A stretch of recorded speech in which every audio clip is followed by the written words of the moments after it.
Olá, olá pessoal, tudo bem? Boa noite para quem está nos acompanhando. Estamos dando início ao nosso segundo encontro aqui do curso Historiadores e o Futuro da História. Eu sou o professor Tiago Magela, aqui da Unemate. Eu vou deixar tanto o Rodrigo quanto a Marcela se apresentarem também, porque hoje a gente vai fazer mais uma conversa e espero que todo mundo que está nos acompanhando aqui no chat possa também participar efetivamente dessa conversa. Queria agradecer a Marcela por disponibilizar o tempo dela, para poder estar aqui participando efetivamente desse curso, dialogando sobre o ensino de história, num momento que a gente está vivendo, né? Com tantas coisas na nossa universidade aqui na Unemate, mas também no Brasil em geral, é muito importante a gente ter esses espaços de diálogo aqui efetivos. Então, vou passar a palavra para o Rodrigo e depois a gente começa e passa a palavra para a Marcela. Então, boa noite. Sejam todos e todas bem-vindas e bem-vindos, né, a mais esse Historiadores e o Futuro da História, né? Eu sou o professor Rodrigo, sou professor aqui de História do Brasil da Universidade do Estado do Mato Grosso.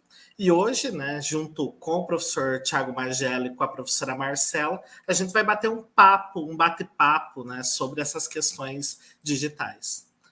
Daí, sem delongas, né, Tiago, vamos passar, né, para a nossa palestrante, né, para a nossa conversa. Nossa convidada. Da noite, convidada. Primeiro, fazer uma pergunta, né, já que a gente está numa conversa. Poxa, Marcela, se apresenta aí para esse pessoal que nunca te viu e quer saber, bom, quem que é a Marcela? Então, gente, boa noite. Um grande prazer poder estar aqui hoje com o Tiago, com o Rodrigo e com os nossos amigos, colegas, amigas, colegas conhecidos aí, parceiros de luta no ensino de história, que estão presentes aqui no chat como parte ativa desse encontro. Eu sou Marcela Albani, sempre me apresento como professora de história, historiadora, alguém muito empolgada e apaixonada com a educação, ciente das lutas que nós temos enfrentados, e eu acho que luta é a palavra que sempre é muito falada nesses encontros, e não é à toa, né? A nossa luta é ancestral para a cura dessa história do Brasil excludente e perversa, e a nossa conversa hoje vai nesse sentido sempre de pensar o aspecto humano, o aspecto ético, para fazer a diferença. Então, é um prazer estar aqui com vocês, meninos, vou chamar de meninos, né, colegas, parceiros, para a gente poder conversar com a nossa audiência ativamente aí no chat. E eu esqueci de falar, importantíssimo, né? Estou no momento como professora, formadora de professores na Universidade Federal de Roraima, UFRR, localizada no extremo norte do Brasil, aqui na pontinha, aqui em fronteira com a Venezuela, com a Guiana. Então, aqui é uma região de fronteira em que potencializa muito as nossas trocas culturais, étnicas, para que a gente pense à luz da diversidade, à luz da multiplicidade e dessa ancestralidade pulsante, né? E além de luta, acho que outra palavra que vai ser muito forte aqui, meninos, no nosso encontro hoje, sem dúvida nenhuma, é a ancestralidade. Então, estou bem feliz aqui de ver no chat alunos, colegas aqui de Roraima, da Universidade Estadual, alunos nossos da iniciação à docência, do PIBID, alunos do Prof. História. Então, é muito bom poder estar aqui com vocês hoje. Beleza, Marcela, o prazer é nosso te receber aqui. Pessoal, só para quem está acompanhando, chegando agora, a Marcela, quando aceitou o nosso convite aqui, ela deu um título para essa conversa, né? E o título que ela nos deu foi História Ensinada, Histórias Sonhadas, Tensões, Paradoxos, Possibilidades de uma Didática da História Insurgente. Marcela, para começar a nossa conversa, queria te perguntar, assim, se fala nesse título de uma didática da história insurgente.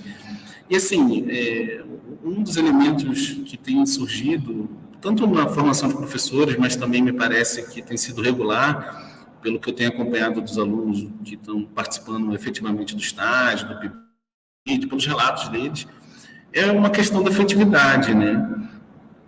E aí eu queria saber qual o lugar dessa afetividade nessa didática da história insurgente que você está pensando. Eu entendo, Tiago, que afeto é aquilo que nos afeta, são as afecções, é aquilo que nos provoca, é aquilo que nos toca, é aquilo que, em certa medida, nos incomoda, é aquilo que, de alguma forma, vai fazer com que a gente execute uma ação, um pensamento de uma maneira diferente. Então, eu entendo que os afetos, no sentido, né, tem vários trabalhos sobre isso, Spinoza, né, no campo do ensino de história, a professora Ana Maria Monteiro, professora Mariana Amorim, da Unirio, Ana Maria Monteiro, do FRJ, professor Nilton Mulher Pereira, da Universidade Federal do Rio Grande do Sul, são autores e autoras que têm dado grandes contribuições a gente pensar esse debate dos afetos. Então, o que a gente está entendendo como uma didática da história insurgente e em que medida isso se relaciona com a temática do curso que vocês estão propondo, desse futuro da história? A ideia de trabalhar com uma didática da história insurgente, primeiro, é entender o que a gente está chamando de didática da história, né? O que é o campo do ensino de história? O ensino de história, ele é entendido na concepção, né, que nós escolhemos adotar como um vastíssimo campo em que você pode trabalhar inúmeras abordagens, a partir de inúmeras abordagens e diferentes temas, relações étnico-raciais, os usos das tecnologias digitais, formação de professores, produção de material didático, entre vários gêneros, né, que você estava falando ainda há pouco, antes da gente começar a nossa conversa, também a discussão sobre gênero, entre outras. Então, didática da história insurgente, ela vem dessa ideia de, primeiro, pensar o ensino de história como esse campo de pesquisa que dialoga com diferentes temáticas e diferentes abordagens, rompendo aquela ideia de que o ensino de história é uma mera aplicação. Por quê? Muitas vezes a educação, né, o campo educacional é visto como um mero lugar de aplicação e a gente não entende dessa forma. Nós mobilizamos conceitos, nós trabalhamos com autores e autoras, nós temos as nossas apostas políticas, nós temos as nossas estratégias metodológicas. Então, tudo isso compõe esse grande campo. E é muito importante a nossa audiência que está aqui, que a gente possa conhecer um pouco mais desse campo por meio dos simpósios temáticos na UNPUR, que vários deles têm se direcionado à discussão do ensino de história, a conhecer os eventos da área, como o Encontro Nacional dos Pesquisadores de Ensino de História, como Perspectivas do Ensino de História, que é um outro evento, inclusive vai ter agora presencial e remoto, em outubro desse ano, na cidade de Diamantina, Minas Gerais. Perspectivas do Ensino de História 2023, está com inscrições abertas. Então, por meio dos eventos, dessas trocas, dessas redes de afeto que são construídas, a gente passa a conhecer um pouco mais desse grande campo.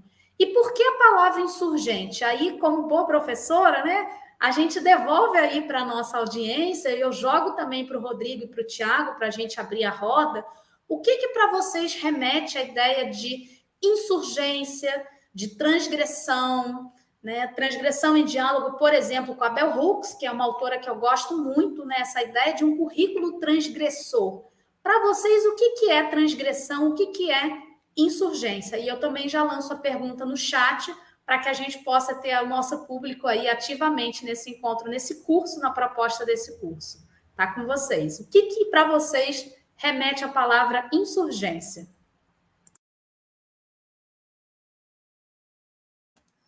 E aí, Tiago, o que é essa insurgência aí? Achei que você ia falar, que você foi tão empolgado. Mas eu, quando estou pensando em insurgência em geral, e aí pensando também na Bell Hooks, sempre me remete a uma tentativa de fazer, eu vou chamar isso de uma história contrapelo, né? Mas eu sou mais benjaminiano, né? Uma tentativa de ver essas narrativas oficiais que são feitas, né? E aí a insurgência tem uma necessária relação com o poder estabelecido.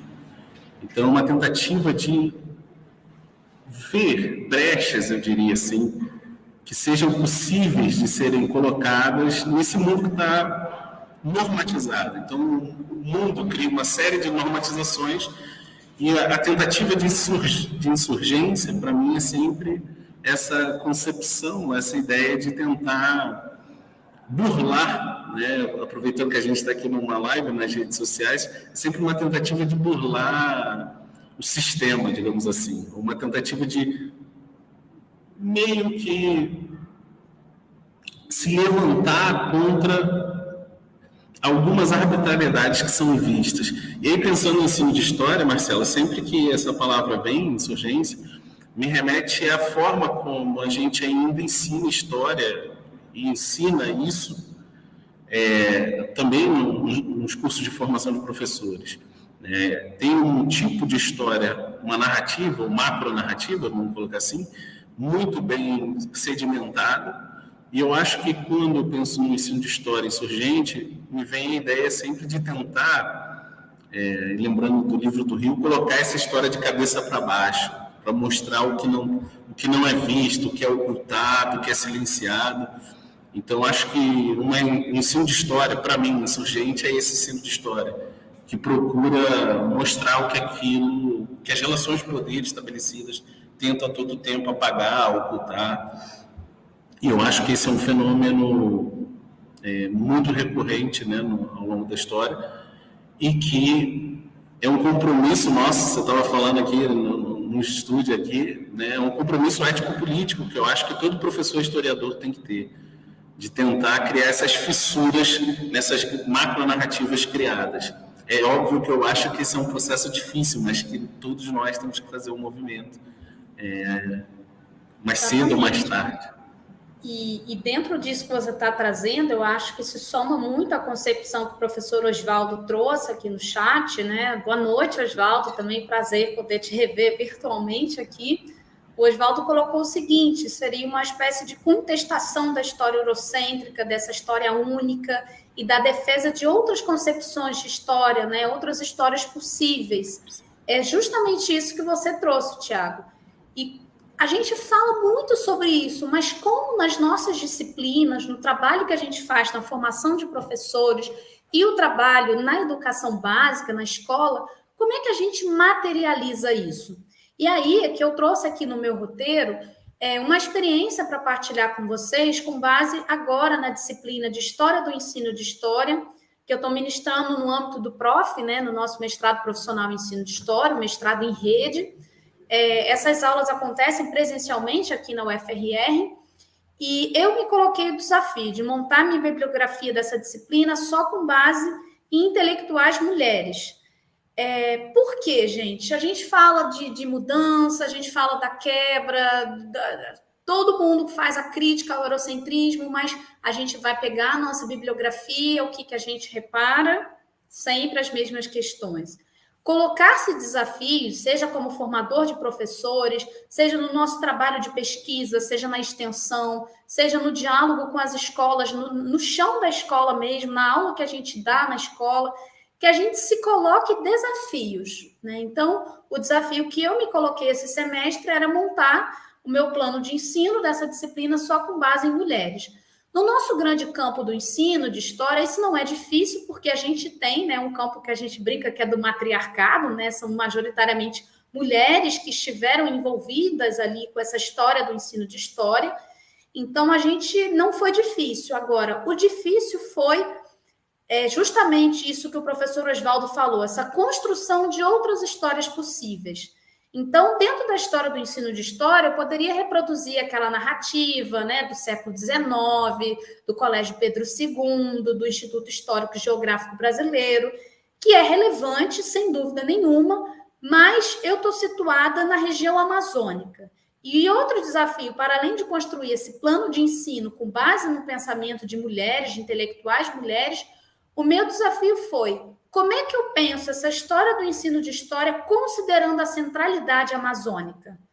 Porque quando a gente estuda isso, e nós aqui somos da região sul, sudeste do Brasil, eu acho que nós três aqui na sala, a gente se coloca um baita desafio. Porque na minha formação acadêmica, na graduação, mestrado, doutorado, pós-doutorado, Marcela, eu nunca tinha estudado a fundo sobre a Amazônia. Eu não sabia absolutamente nada sobre a Amazônia. E quando eu vim para cá, para o estado de Roraima, extremo norte do Brasil, eu me senti na obrigação de buscar, né, inclusive de fazer a crítica de dentro dessa ausência no nosso currículo, na nossa formação.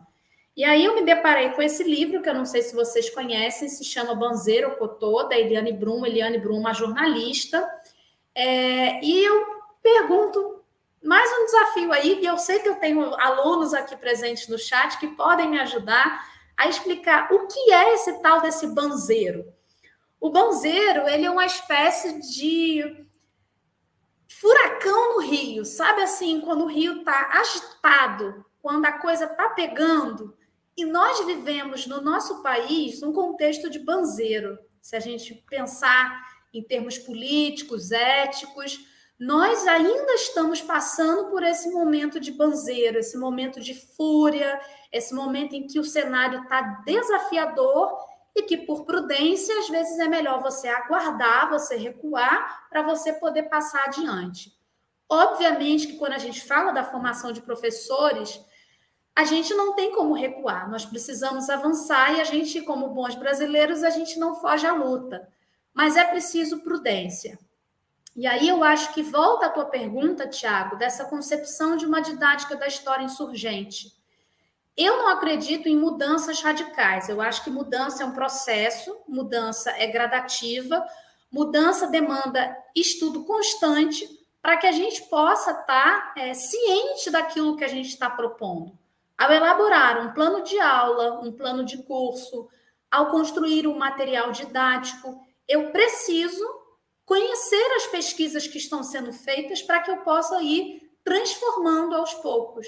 Eu preciso escutar o professor e a professora da educação básica que está constantemente no desafio, no cotidiano escolar, enfrentando inúmeras situações que às vezes a gente não dá conta de abarcar no momento da formação inicial. Então, essa experiência agora na disciplina de História do Ensino de História, né, a gente tem tentado pensar essa história do ensino de história que não nos foi contada, né? Então, Marcela, né, eu optei em me colocar esses desafios, né, e coloquei como objetivo da nossa disciplina pensar, com base em referências femininas, as potencialidades da Amazônia para a escrita das histórias do ensino de história, ou seja, quebrando a ideia de uma narrativa única. A partir do questionamento da perspectiva sul-sudeste centrada, incentivando, assim, a elaboração de projetos de pesquisa dos nossos mestrandos que valorizem o cenário amazônico como um grande locus, né, como um grande local de produção de conhecimento histórico escolar, afinado às demandas sociais do nosso século XXI. Então, nós começamos falando de presente, do momento presente, e trazendo aí majoritariamente mulheres, exclusivamente mulheres, mas majoritariamente lideranças indígenas, como Sônia Guajajara, Célia Chacriabá, entre várias outras que eu vou trazendo aqui para a nossa roda de conversa. E depois, no segundo momento, né, nesse primeiro momento, eu intitulei de Por Outras Histórias do Ensino de História, Centralidade Amazônica na Produção Historiográfica Escolar. No segundo momento, nós fomos para essa narrativa mais conhecida por nós, dessa história do ensino de história, a construção da identidade nacional, né, o papel das instituições na construção do currículo de história, como o Colégio Pedro II, o IHGB, pensando essa emergência da história como disciplina escolar, mas a partir dessas mudanças e permanências que, inclusive, nós vemos traços até hoje. E no terceiro momento, nós fomos para essa parte que foi da onde eu tirei o título do nosso encontro, né? Que eu intitulei exatamente com o mesmo nome, História Ensinada, Histórias Sonhadas, Tensões, Paradoxos e Possibilidades de uma Didática da História Insurgente, em que a gente vai pensar sobre o papel das utopias na formação de professores, sobre a voz dos sujeitos excluídos, sobre o deslocamento dessas narrativas hegemônicas, que é a história que nos foi contada na escola. Creio que Tiago, Rodrigo, nós somos fruto dessa história das elites, né, do homem branco. O que a gente aprendeu sobre Dandara dos Palmares? que a gente aprendeu sobre Enedina Alves Marques?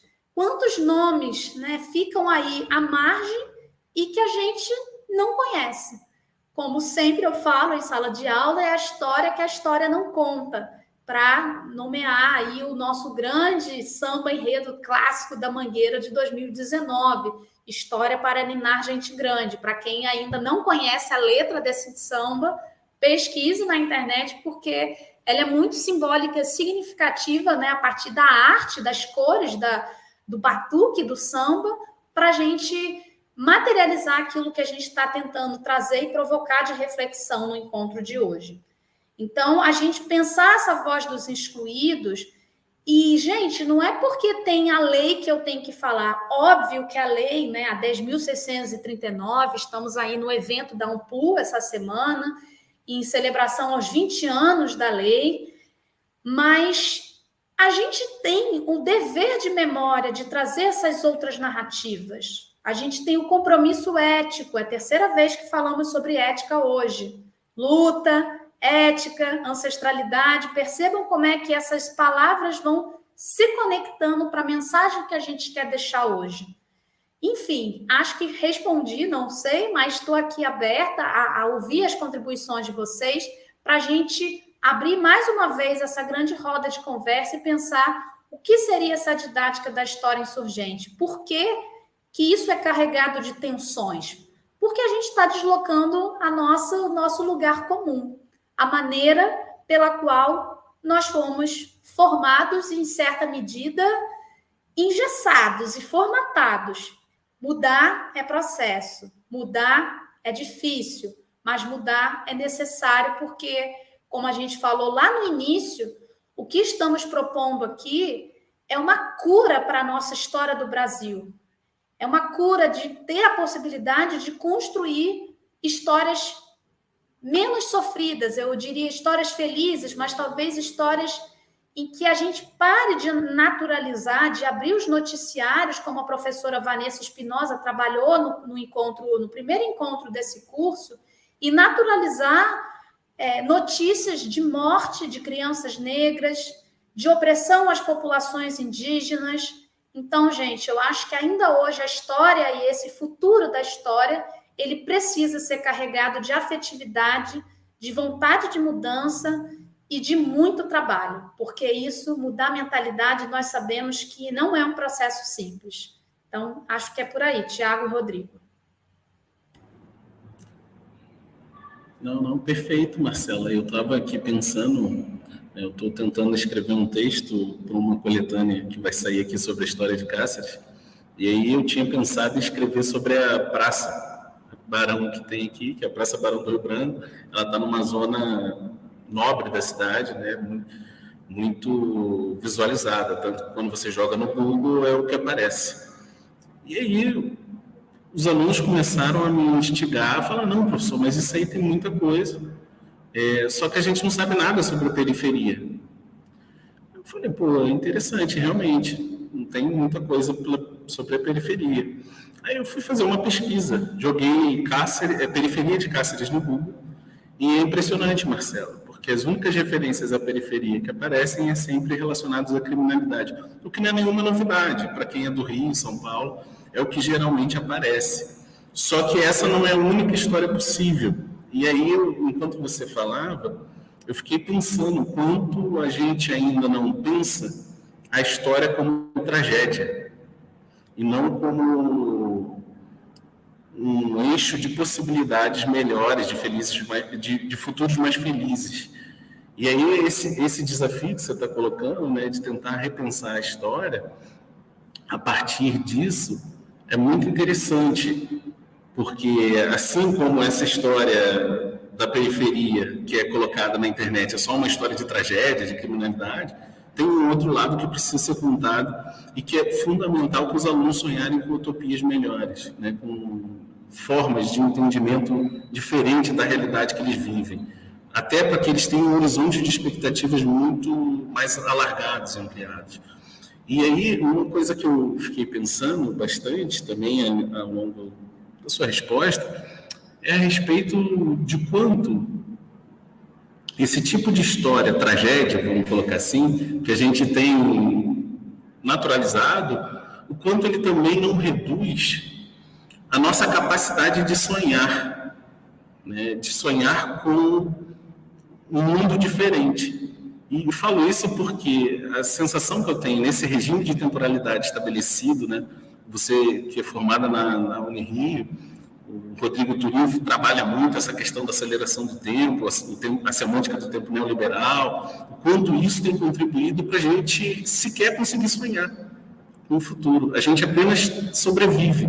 E eu acho que talvez as nossas aulas de história, elas sejam um momento de possibilidade de projetar sonhos também, além do que simplesmente se conformar com o mercado de trabalho ou conhecer personagem X ou Y. E aí, então, enfim, nesse sentido, eu acho que esse elemento da afetividade que a gente começou conversando, quando ele é entrelaçado com esse compromisso ético, e o que eu acho que é um desejo de um mundo diferente do que a gente vive, acho que essa fagulha de um mundo diferente do que a gente está vivendo, e aí é óbvio, né, para quem está nos acompanhando, o pessoal que está no chat, o que aconteceu no final de semana com o Vinícius Júnior, todos esses elementos, tudo isso eu acho que tem que ser trazido para o chão da escola e para o chão da universidade também.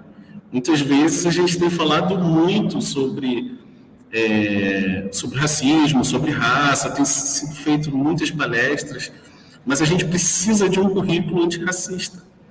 Isso ainda não está estabelecido. Por mais que essa discussão esteja sendo feita, não é algo que está estabelecido, também não se tornou uma prática.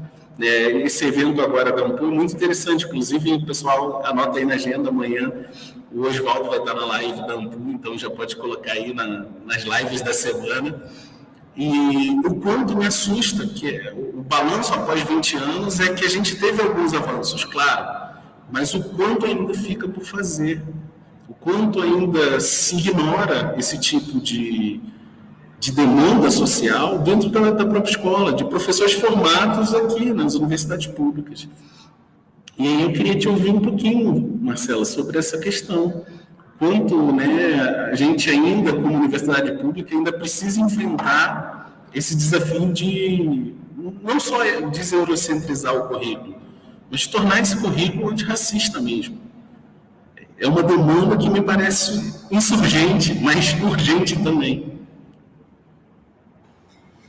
Tiago, acho que um bom desafio é quem está nos ouvindo se colocar desafios, porque a gente vai mudar na medida em que a gente tiver o acesso, como a gente falou, aquilo que está sendo produzido nas escolas. E aqui eu tenho vários professores parceiros, professoras que estão trabalhando com a gente no PIBID, o Programa de Iniciação à Docência, entre outras frentes que estamos aí ativamente nessa mudança, nesse processo de construção, que tem feito trabalhos belíssimos. Agora, no âmbito do PIBID, a gente tem a parceria com a Escola Estadual São José, supervisionado pela professora Stephanie Muniz, em que estamos trabalhando no projeto com as vozes de mulheres amazônicas, a partir da metodologia da história oral. Então, temos a outra escola que fica, Colégio Conceição da Costa e Silva, que fica na periferia daqui de Boa Vista, em que estamos trabalhando Minha Maloca, Minha História, sobre educação patrimonial. Temos também o Colégio de Aplicação, em que estamos construindo também com a literatura, com a parte das narrativas indígenas. Ou seja, a gente tem iniciativas que estão sendo feitas na luta antirracista, na produção de materiais didáticos, na escrita de artigos, e eu acho que a pesquisa é também um grande espaço de luta, porque a gente está formando gerações de historiadores, nós estamos formando gerações e gerações de professores, e que talvez a gente não tenha nenhum alcance de onde o nosso artigo vai chegar, de onde a nossa tese pode ser lida e ser apropriada, de onde essa live, por exemplo, que nós estamos fazendo hoje, por quem ela vai ser vista, quando. Então, nós temos, sim, uma grande capacidade de mudança, de provocação de mudança, porque dizer que a gente vai mudar alguém é ilusão, né? Nós sabemos que não é assim que a coisa funciona. O professor não é um doutrinador, ele não tem esse poder todo, Mas eu acho que vale a gente incentivar sempre, né, essas iniciativas que o Oswaldo está trazendo aí. Há iniciativas. Quantas produções no Prof. História, no Brasil inteiro, que é o nosso mestrado em rede, tem dado boas contribuições, direcionamentos, propostas que nos instigam nessa luta antirracista. Conheçam esses materiais, gente. Acessem o Educapes, acessem o site da nossa Associação Brasileira de Ensino de História. Tem vários materiais, análises de eventos, produções que podem ser apropriadas, porque hoje a gente não pode dizer que eu não sei aonde achar material sobre isso. Tem muita gente produzindo coisa muito legal. Então, essa ideia, né, Regiane, talvez seja possível, né, como ela falou ali, ainda que a gente não tenha garantias de nada, porque quando a gente fala de educação, de ensino, não há garantias.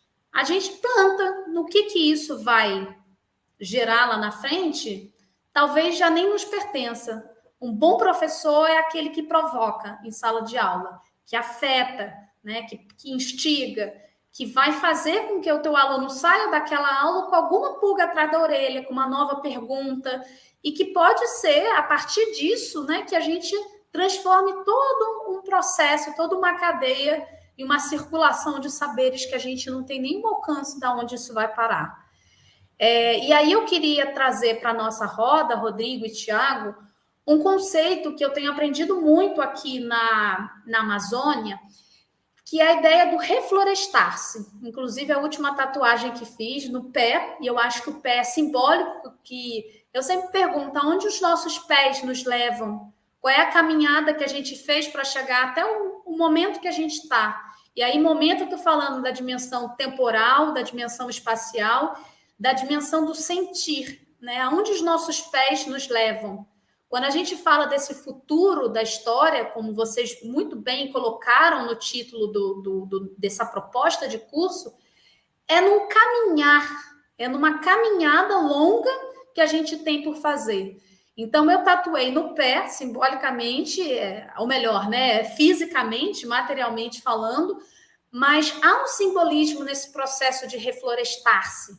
Porque eu só vou conseguir fazer isso com os meus alunos, né? Como a Regiane fala ali, dessa mudança lenta e gradual, no momento em que eu me permitir esse processo de reflorestar-me, de reestruturar um pensamento, de acessar as crenças e valores que foram colocados em nós como verdades, como o caminho, né, certo e quase que único e absoluto, e estar aberta a esse novo olhar, a essa multiplicidade.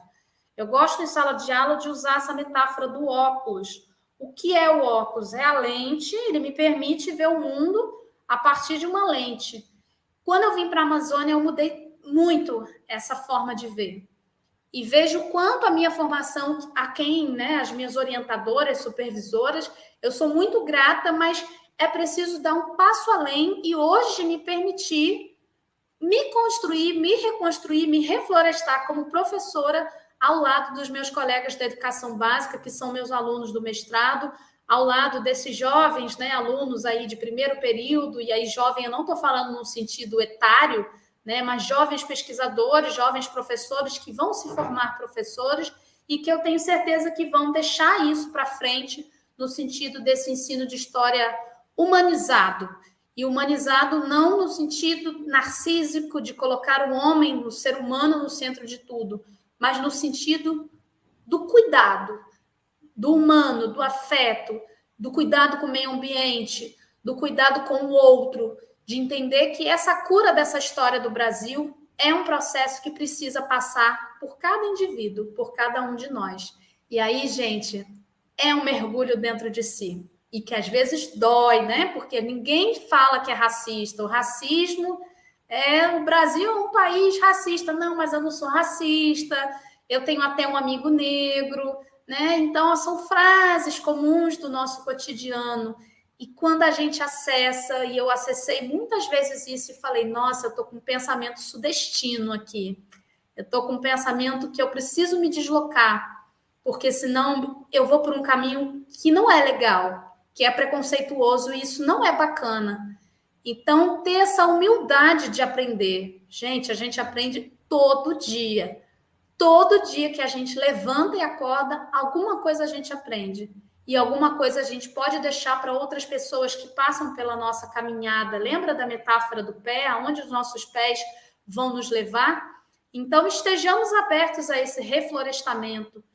A Sônia Guajajara, nossa ministra, ela participou recentemente do Roda Viva. Não sei se alguém aí do chat assistiu esse programa com ela, né, do Roda Viva. A Sônia fez uma fala belíssima sobre essa ideia do reflorestamento. Então, pesquisem, né? Se vocês tiverem aí um tempinho hoje à noite, enquanto estiver se deslocando no trânsito, coloca o programa, coloca a fala da Sônia. A gente precisa ouvir essas lideranças. A gente precisa parar para escutar. O que eu tenho aprendido muito com os povos indígenas aqui no estado de Roraima, exercício da escuta, falar menos, escutar mais. A gente tem muito esse afã, né, de muitas teorias, muitos conceitos que são extremamente relevantes e a gente não deve abrir mão deles. Mas é importante, gente, ouvir quem às vezes não teve uma formação acadêmica, escolarizada, universitária, mas que são detentores de uma sabedoria incrível. Isso é reflorestar-se também. É escancarar os muros da universidade para que essas ditas minorias possam adentrar de igual para igual. Nós não somos superiores porque temos pós-doc, nós somos aprendizes. Então, esse conceito, e aí eu estou trazendo mesmo, é um conceito, né? Acho que a Sônia Guajajara foi uma das melhores falas que eu ouvi no sentido da ideia do reflorestamento, que vai muito além da plantação, é o reflorestar mentes e corações, como a Sônia coloca. Reflorestar mentes e corações. E eu vou repetir. Reflorestar mentes e corações. O ensino de história é para isso. Não tem uma aula de história que não seja para reflorestar mentes e corações. Não tem uma aula de história que não dialogue com os estudos de direitos humanos. Não tem uma aula de história que não tangencia a dinâmica do afeto. Porque eu abro um livro didático, eu vou estudar Revolução Francesa, eu vou falar sobre guilhotina, eu vou para o Brasil colônia, eu vou falar de escravidão, eu vou falar de colonialidade. Gente, se eu trabalho isso só com uma dimensão factual, eu perco uma chance imensa de afetar essas crianças, jovens, adultos, à luz de tudo que a gente está discutindo conceitualmente aqui. Então, um bom professor de história, gente, tem uma tarefa muito grande pela frente, os formadores de professores também, porque isso significa fazer escolhas que são políticas, isso significa deixar algumas narrativas de lado para que a gente consiga ter tempo e vontade de incorporar outras. Percebam que a gente quase não falou sobre tecnologia digital aqui hoje, que é um dos meus interesses de pesquisa.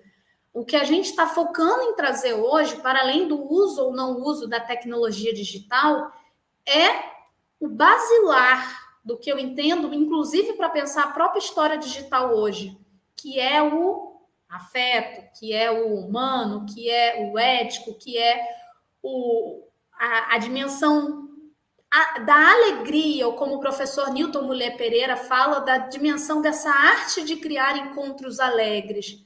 Então, seja usando tecnologia digital ou não, que a gente volte a isso que é a Mãe Terra nos ensina, ao equilíbrio, a postura da troca, a postura da observação, a cura dos nossos transtornos de ansiedade, que a gente quer tudo para ontem. Você citou os trabalhos do professor Rodrigo Turim, da Unirio. O Rodrigo é um grande intelectual que vem debatendo sobre esse aspecto da aceleração do tempo. A Mãe Terra nos ensina a desacelerar e aprender o tempo das coisas. O banzeiro, como eu falei, essa metáfora amazônica, no turbilhão, às vezes a gente tem que saber recuar, para que a gente dê 2 passos lá na frente. Então, essa didática da história insurgente é tudo isso e um pouco mais. São pautas, são lutas que estão como compromissos nossos no dia a dia, nos nossos projetos de extensão, nos nossos projetos de pesquisa, nas nossas ações de ensino, e eu até mesmo, eu diria, né, Tiago e Rodrigo, na dimensão que nós, servidores públicos, temos também, que é da parte administrativa de pensar as nossas instituições. E que nossos colegas da educação básica também vivenciam nos cargos de coordenação, direção.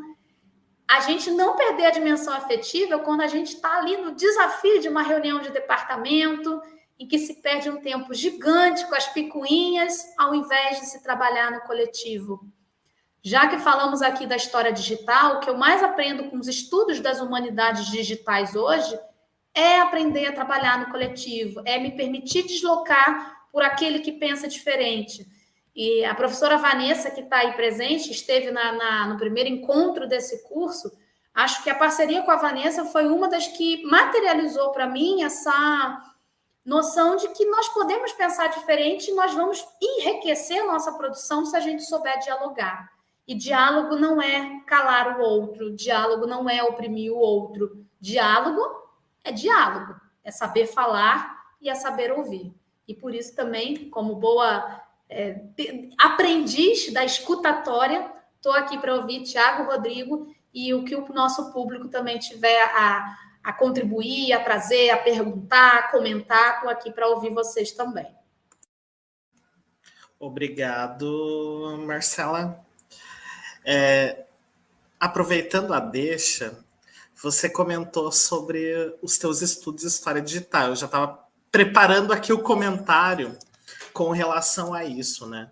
O ano passado foi publicado, né, uma entrevista na revista Historiar, né? Eu fiz a leitura dela para pensar também a tua trajetória, pensar esses estudos, né? Pensar essa ideia de como significar na sala de aula, né? Como sair dessa zona do conforto que você traz para nós hoje.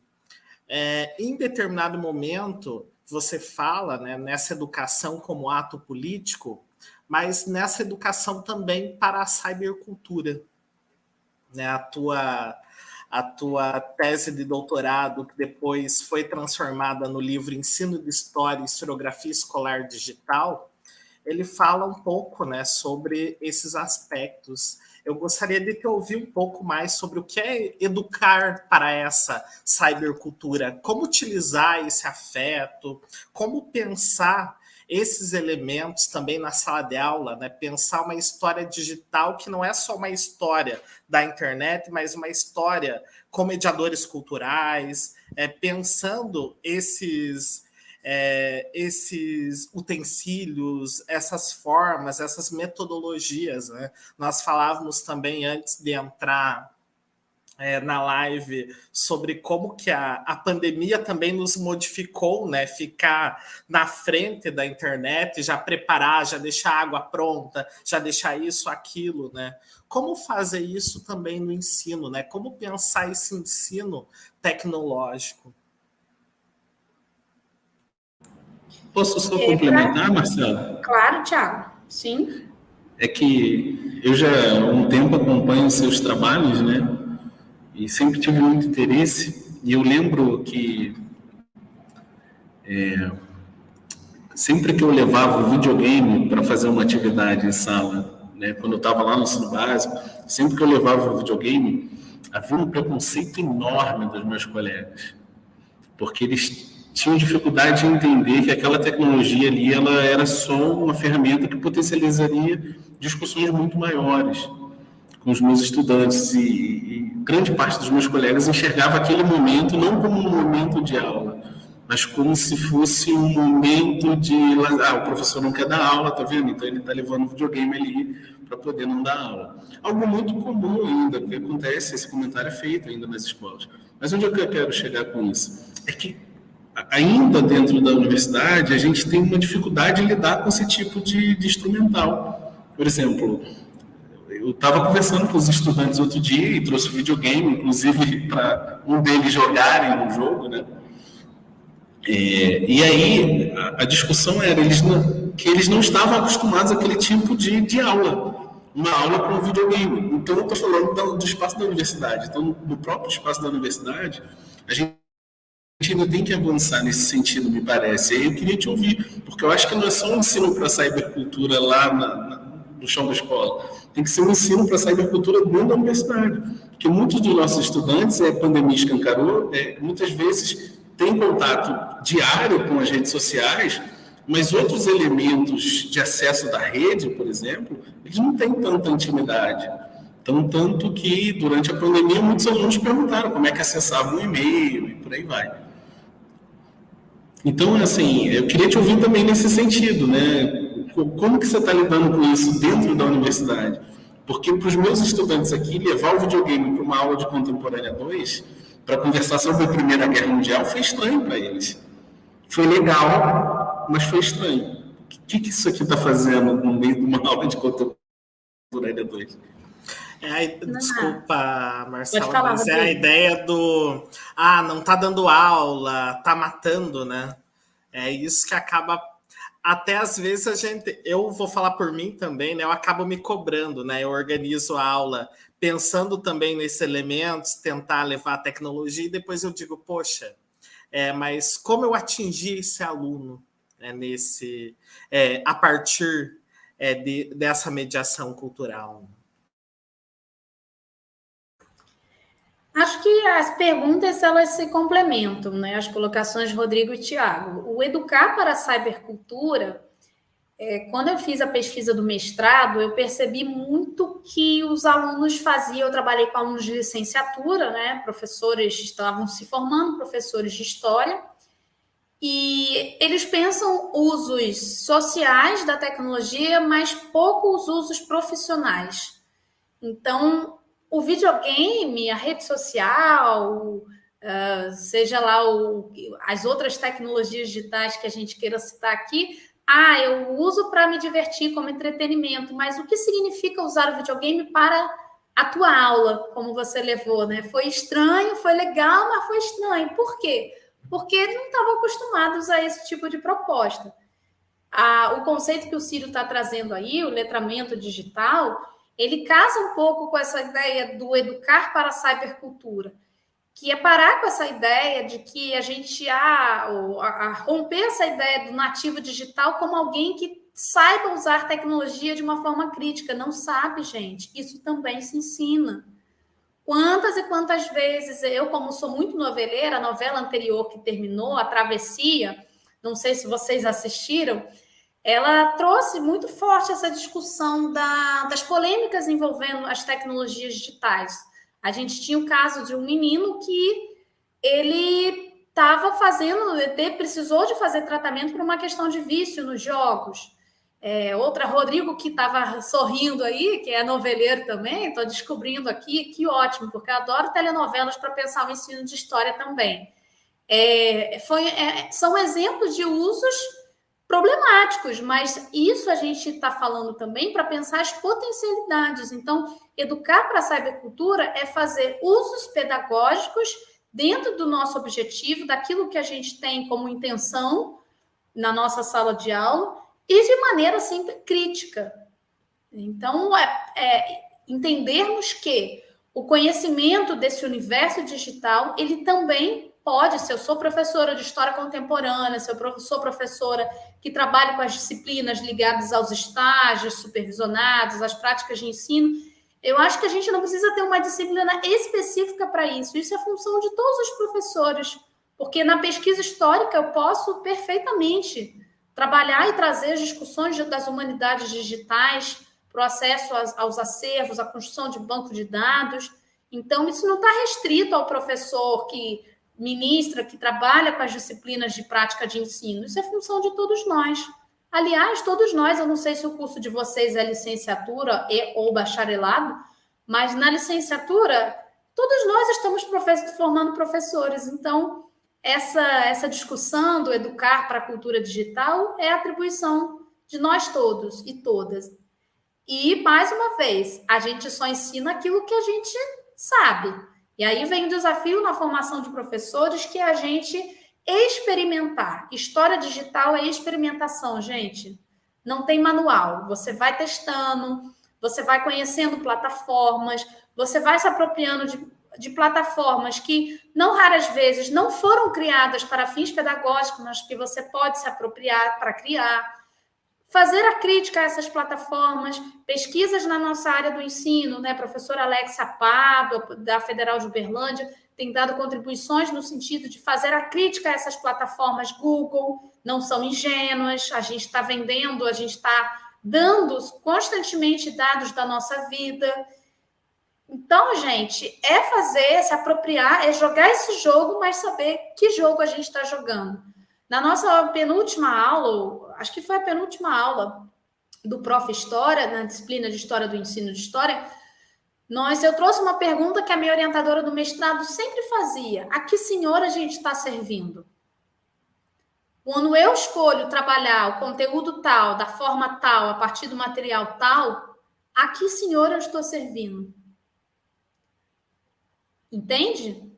A gente precisa se questionar. Óbvio que tem ao professor vários endereçamentos, várias interpelações ao professor. A gente poderia discutir aqui sobre o currículo, Base Nacional Comum Curricular. Tem um monte de debates na nossa área acontecendo, mas o que eu quero chamar a atenção é, no momento em que eu estou na minha sala de aula, qual é o trabalho que eu faço visando o quê? Qual é a concepção de educação que eu tenho? Qual é a concepção de livro didático que eu tenho? Qual é a minha defesa política do papel do ensino de história hoje? Qual é a função da escola para mim?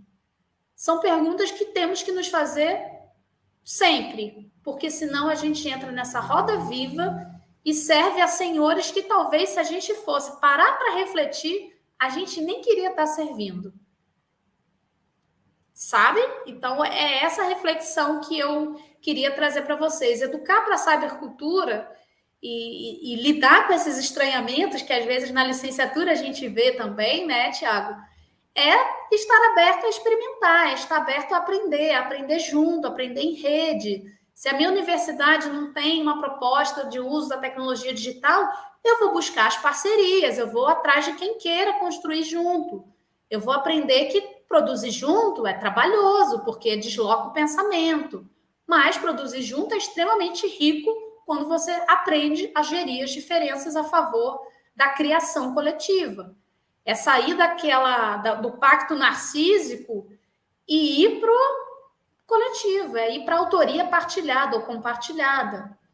É produzir materiais didáticos que não vão ser de uma pessoa, vão ser de várias pessoas. Inclusive, eu aproveito para fazer a propaganda no nosso canal do YouTube, do Laboratório de Ensino de História e Humanidades Digitais da UFRR, que eu deixei aqui o link para o Rodrigo e o Tiago depois postarem lá no chat, para quem quiser acessar, em que a gente está disponibilizando materiais didáticos criados pelos alunos da licenciatura, a gente está disponibilizando oficinas, estudos, né, sobre os temas que nós estamos trabalhando no PIBID. Em breve, nós também vamos criar uma playlist do Prof. História, em que a gente está entrevistando intelectuais mulheres que contribuem para o campo do ensino, dentro do estado de Roraima e externamente também, né, como a professora Cíci Bittencourt, que vai participar conosco, a professora Ana Maria Monteiro, a professora Ângela de Castro Gomes, e internamente 3 intelectuais mulheres, que é a professora Maria Luísa Fernandes, Maria José Santos e a professora Carla Monteiro. Então, estamos com 6 intelectuais pensando essa história do ensino de história a partir das trajetórias dessas profissionais. Então, gente, o canal está para dar visibilidade, não é a gente que está dando voz a ninguém, nós estamos divulgando a riqueza daquilo que está sendo produzido, e isso eu convido a vocês também que estão na educação básica. Produzam, partilhem, vão para os congressos, coloquem para frente aquilo que vocês têm produzido, escrevam para as revistas. Tem várias iniciativas bacanas na nossa área, que a revista da ABE, Associação Brasileira de Ensino de História, entre outras, a parte sobre sala de aula da revista de História Hoje, da UNPU. Então, escrevam sobre aquilo que vocês estão fazendo, partilhem, porque a gente precisa conhecer e ver que, em que pese o trabalho que temos pela frente, já tem muita coisa sendo produzida sobre história digital, nessa perspectiva do afeto, nessa perspectiva da criação compartilhada, sobre a luta antirracista que nós estamos falando aqui, sobre gênero, trazendo a voz, né, dessas mulheres que ficaram e ficam à margem. sobre as demandas das populações LGBT, PQIA+, enfim, gente, é isso. Tem muita coisa boa sendo produzida e, como foi falado no chat, as iniciativas de Prof. História, PIBID, residência pedagógica, os estágios supervisionados, tem coisas maravilhosas que a gente precisa adentrar e seguir, porque esses materiais não tem como dar conta de tudo, mas a gente pode se apropriar disso e trazer para a realidade do lugar, da instituição que nós trabalhamos, da escola que nós estamos atuando, da universidade que nós estamos trabalhando. Isso é perfeitamente possível de ser feito. Obrigado, Marcela. Eu quero chamar a atenção, Marcela, de algumas falas que a professora Regiane colocou no chat, né? O Tiago está colocando para nós algumas delas, né? Sobre essas vozes, né? Fazer ouvir essas vozes, como você mesmo já colocou para a gente, né? A necessidade da divulgação disso, né? A necessidade da divulgação, tanto dentro do meio acadêmico, mas também, né, da comunidade geral, da comunidade externa, a necessidade dessas parcerias, né? Nesse sentido, como uma forma também de incentivar os nossos estudantes aqui da Universidade do Estado de Mato Grosso, aqui da nossa Unemat, né? Eu quero ouvir um pouco da tua trajetória, né? Da tua trajetória enquanto historiadores, como historiadora, né? A sua trajetória durante essa caminhada, né? Eu li um pouco a partir da entrevista que eu já citei da Historiar, mas eu gostaria que você contasse para nós um pouco a importância do PIBID na tua formação, né? Até enquanto inspiração para os nossos futuros historiadores, né? A tua trajetória com a tese, com o pós-doutorado, na questão da educação, com o Observatório da Educação, com o PIBID, né? Como isso te constituiu enquanto historiadora e uma inspiração para os nossos estudantes. Eu diria para os estudantes de vocês e para os nossos também que estão aqui presentes, aproveitem todas as oportunidades que a universidade pública dá para vocês, porque tem muita gente pagando impostos, todos nós estamos pagando impostos caríssimos num país como o nosso, e a gente tem o dever de retribuir também socialmente aquilo que nós recebemos. A universidade pública, que vem passando por desafios gigantes, nós sabemos disso, politicamente falando, e que está aí, hoje, com possibilidades de residência pedagógica, de PIBID, entre outras ações que vão marcar a nossa trajetória a depender da oportunidade aproveitada ou não. Então, se vocês tiverem a oportunidade, e eu sei que temos desafios no sentido de que temos um público, acho que vocês aí, nós aqui, majoritariamente de trabalhadores, o nosso curso é noturno, alunos que trabalham, né, na jardinagem, construção civil, atuam como docentes de língua inglesa, atuam como garçonetes, frentistas de posto. Gente, a universidade é de vocês e também é para vocês, é para esse coletivo poderoso que nós temos, e a gente deve aproveitar essas oportunidades dentro daquilo que é possível, porque é lá na frente, num futuro não tão distante assim, a gente já começa a ver os frutos desse processo de imersão nas escolas, desse processo de diálogo com profissionais da área que já vivenciam dilemas. E o PIBID, para mim, ele foi, Rodrigo, uma oportunidade muito grande de conhecer esse campo do ensino de história e falar, caramba, eu posso fazer meu TCC sobre isso, poxa, que bacana, eu posso fazer um mestrado sobre isso. O ensino de história é uma paixão, e eu devo muito isso à oportunidade de ter sido 2 anos bolsista PIBID na UFRJ, por onde eu me formei, a minha formação inicial foi lá, e hoje é uma honra e uma alegria ser coordenadora do PIBID de História da Universidade Federal de Roraima, em que nós tivemos muita dificuldade de colocar esse projeto de pé, porque, como eu falei, né, a nossa realidade, assim como a de vocês, é de um público de trabalhadores, então a procura estava muito baixa e a gente fez um trabalho de corredor, gente, de sala em sala, falar sobre a importância da bolsa, da gente não querer devolver bolsas, do trabalho de potência, de construção, junto com as escolas. Foi literalmente um trabalho de boca a boca, indo de sala em sala, e que eu virei até meme na universidade, porque eu era aquela professora assim, gente, vamos lá, vamos pegar, vamos fazer. Hoje nós estamos com um projeto com quase 30 pessoas, entre voluntários e bolsistas. Temos 24 bolsas e temos muitos voluntários que começam a procurar o PIBID, começam a ver que esse é um espaço de cura, que esse é um espaço de cores, que esse é um espaço de afeto, que esse é um espaço que a gente rala muito no bastidor, porque a gente bota os curumins, como eles falam aqui, né?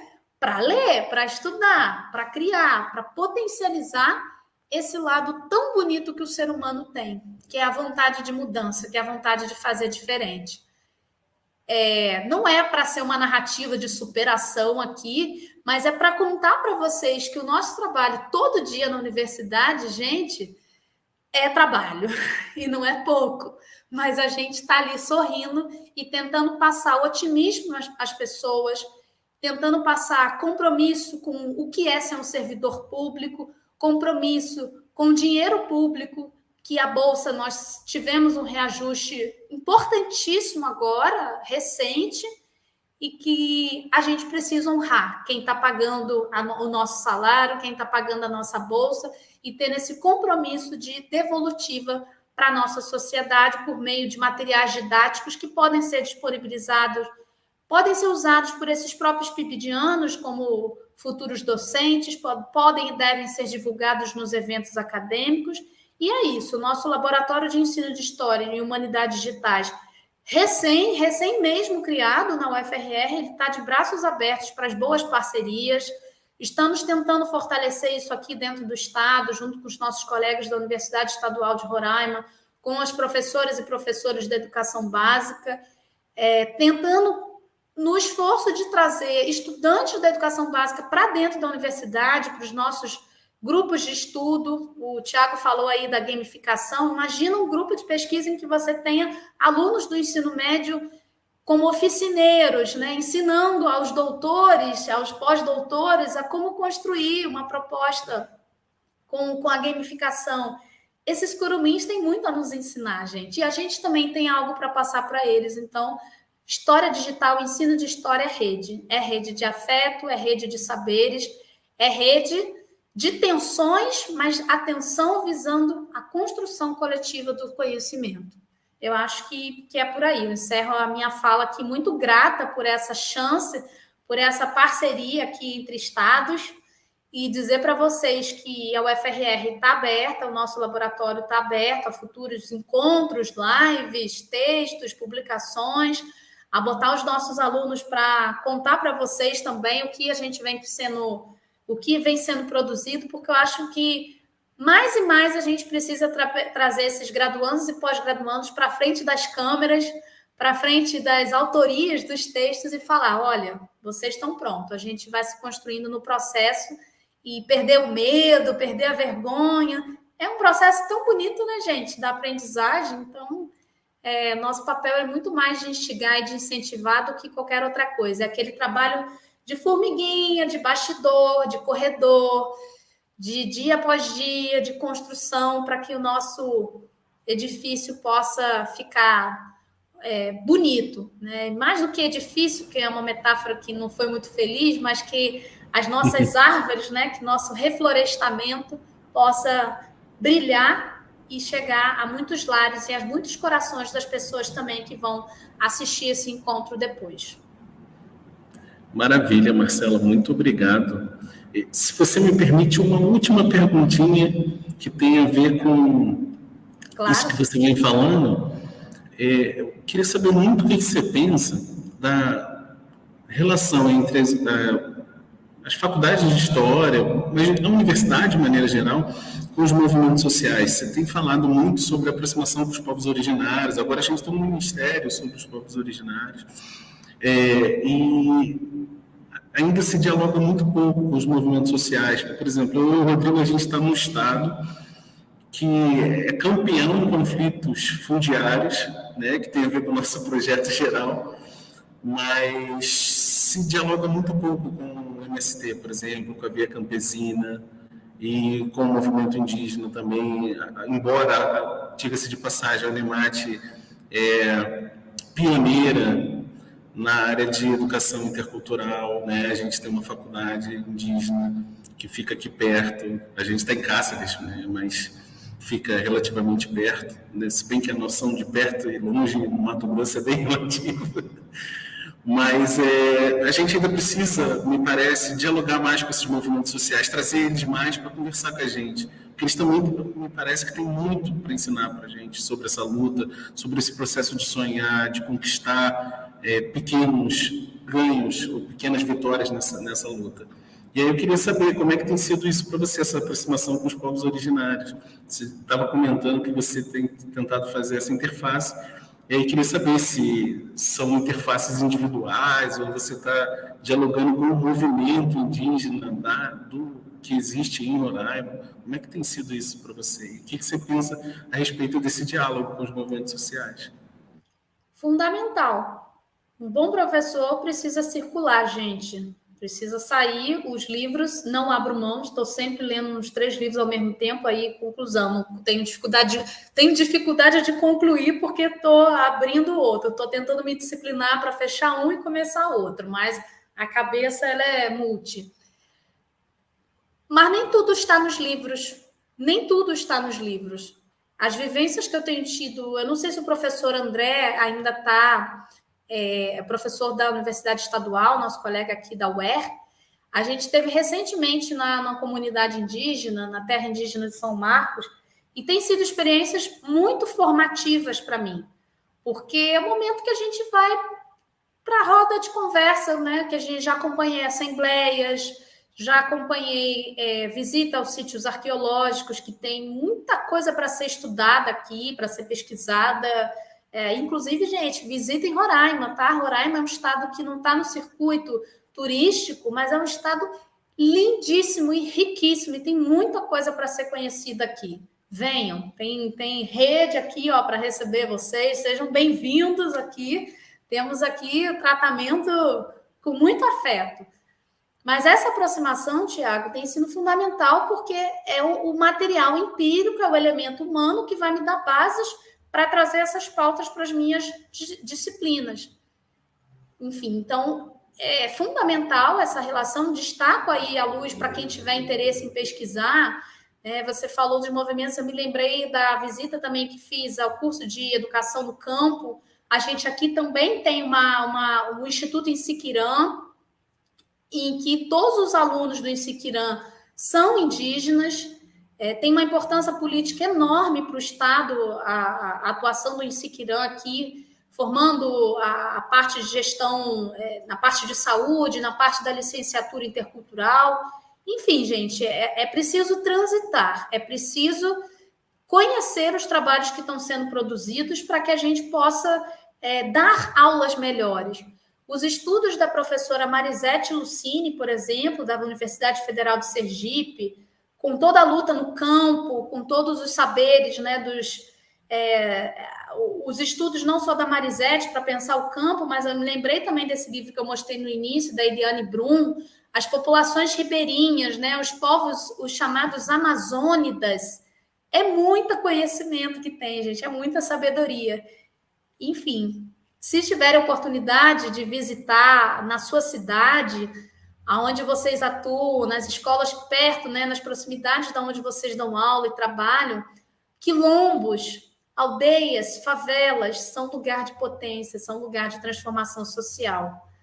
Essa fala, aldeias, quilombos e favelas, eu peguei de um livro que é o Mestres da Periferia, que eu usei já bastante nas minhas aulas. É um livro belíssimo de entrevistas com a Conceição Evaristo, a Ailton Krenak, a Marielle, né, que a irmã dela também participa, a Aniele Franco, o Nego Bispo. São pautas, né? O que ficou para mim desse livro é a potência que as aldeias e quilombos e favelas representam para a história do nosso país. Conheçam, visitem, transitem, conversem, aprendamos a andar nas ruas com um olhar mais amplo, a aprender a olhar o ser humano que está ali na sua frente, muitas vezes numa situação de vulnerabilidade, mas que tem algo a te ensinar. E às vezes esse algo ele não vai ser falado, ele vai ser visto, ele vai ser sentido, é uma emoção que te toca, é uma situação que te incomoda. Isso é afeto, isso é se permitir afetar e ser afetado. Tragam essas vivências para a sala de aula, porque a gente vai dar aulas melhores, aulas em que o conteúdo, como diz a professora Flávia Caymmi, grande referência também do ensino de história, vai ser um meio, vai ser um caminho, e não não uma finalidade última, né? Ele vai ser um caminho para quê? Para construir esse ensino de história à luz, né, dos direitos humanos, dos compromissos éticos e políticos que a gente quer. Excelente, Marcelo, muito obrigado. Foi super enriquecedor para a gente aqui essa conversa. Tenho certeza que o pessoal que está no chat também aproveitou bastante. Tem várias mensagens aqui já no chat.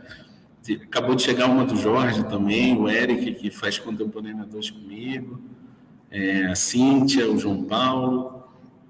Então, assim, a gente agradece muito, porque, como você está falando, durante muito tempo, a sensação que eu tinha é que era muito difícil para os historiadores e para os professores fazer trabalhos em rede, em conjunto. E eu acho que agora a gente tem conseguido romper com isso, trabalhando mais em rede. Nossa, eu tenho aprendido muito com a Vanessa, que estava aqui acompanhando com a gente também. Nossa, a Vanessa me dá várias ideias para fazer maluquices em sala de aula. E, pessoal, é isso que a Marcela está falando. A gente precisa usar o espaço da sala de aula para experimentar também, para usar a nossa criatividade, para gerar situações, problemas, para que os alunos consigam pensar futuros melhores, né? Sonhar com futuros melhores também. E acho que foi muito legal te receber aqui. E espero que você também tenha gostado de conversar com a gente aqui. E espero que futuramente a gente consiga ver. Que a gente consiga se encontrar pessoalmente, né? Que a gente consiga pessoalmente, né, fazer uma conexão entre Cáceres, né, o Mato Grosso, com Roraima. Eu acho que o Thiago travou um pouco ali na fala logo dele. No finalzinho, poxa, mas quase o digital tinha que ter um desafio do digital. Mas eu só tenho a agradecer, viu, Thiago, Rodrigo, por essa parceria. Eu vi assim no chat muitos comentários positivos, e isso sinaliza para a gente que há demanda por mudança, gente, a necessidade, nossas almas, elas clamam por mudança, e a gente entende que o ensino de história é um caminho de mudança, de transformação, como a gente conversou desde o início, né, do conceito de uma didática da história insurgente, dessa história do ensino de história, que o que seria pensar essa história a partir da centralidade amazônica, de trazer essa história que a história não conta, como diz o Samba da Mangueira. Percebam que a gente passou por vários, a gente foi para o samba, a gente foi para a arte, a gente fecha a nossa aula hoje, a nossa aula não, né? O nosso encontro virtual aqui, com essa esperança no nosso coração, com esse esperançar que o Paulo Freire fala, que todos possam ter e todas ter uma boa noite. Para quem chegou no final, dá para assistir depois a live do início, se assim desejar. Estou à disposição pelas redes sociais, Marcela Albani. O nosso laboratório de ensino de história está aberto também a dialogar, a trocar com vocês, a partilhar os materiais e a dizer, mais uma vez, como já foi sugerido aí, que Roraima está aberto para as aulas de campo de vocês. Venham, conheçam, e a nossa universidade está aqui firme e forte para plantar e contribuir para esse processo de reflorestamento. Muito obrigada. Nós que agradecemos, Marcela. Eu estou aguardando o retorno do Thiago, né? Ele avisou aqui que teve um probleminha na internet da Unemat, né? O Thiago está no campus, aqui no nosso campus Gianni Vanini, né?